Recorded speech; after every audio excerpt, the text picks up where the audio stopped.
This item is from our Full Steam Ahead program. We have put together STEAM kits, toys and activities that build skills in the areas of science, technology, engineering, art, and mathematics. These are educational and fun items that will engage adults and children alike. We hope that these deliver positive, hands-on learning experiences that will provide opportunities for discovery and challenges. You can check these items out from any library branch and take them home with you. For more information or to place a hold, visit www.kawarthalakeslibrary.ca/fullsteamahead.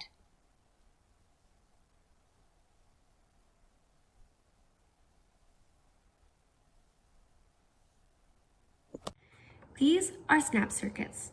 In this kit, you'll find the box that contains all items required to make projects. And you'll also find an instruction manual that shows you how to make each project. And finally, you'll find a sheet from the library that just has additional instructions on it. So this kit's really great to teach about electronics. And the really great thing about it is that the instruction manual gives you all sorts of different projects that you can build with just the items here.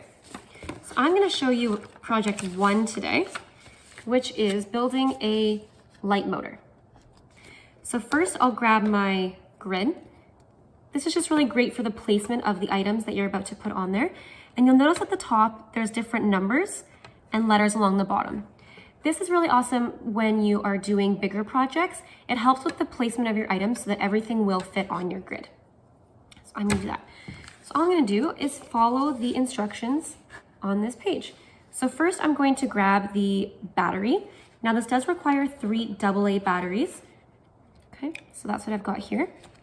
And I'm going to place it where it says along my grid. So it's telling me to place it sideways along grid 3.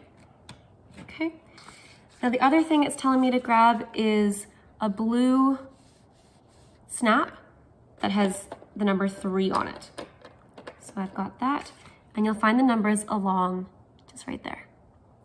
And again, I'm going to place that where it's telling me to on my grid. So it's saying to snap it along B, C, and D.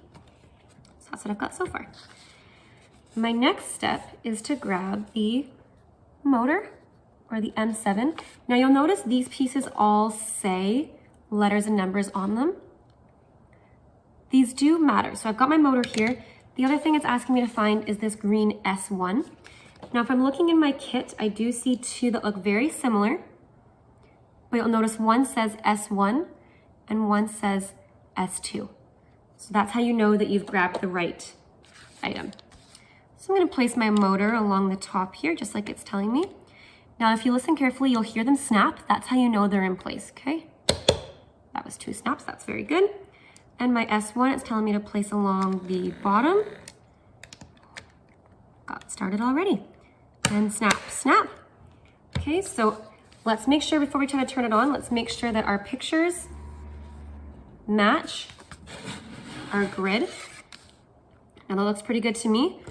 So to know that it works, we are going to turn our switch from off to on. So let's do that. There we go. And we have successfully made a motor. Great job. So there are lots of other projects in this booklet that you can make at home. You can check these out from the library and take them home with you. Go to our website, www.kawarthalakeslibrary.ca and /fullsteamahead, and you can place a hold on snap circuits or one of the many other items in our kits. We hope you enjoyed this video on snap circuits, and we hope you enjoy making your very own snap circuit projects at home too.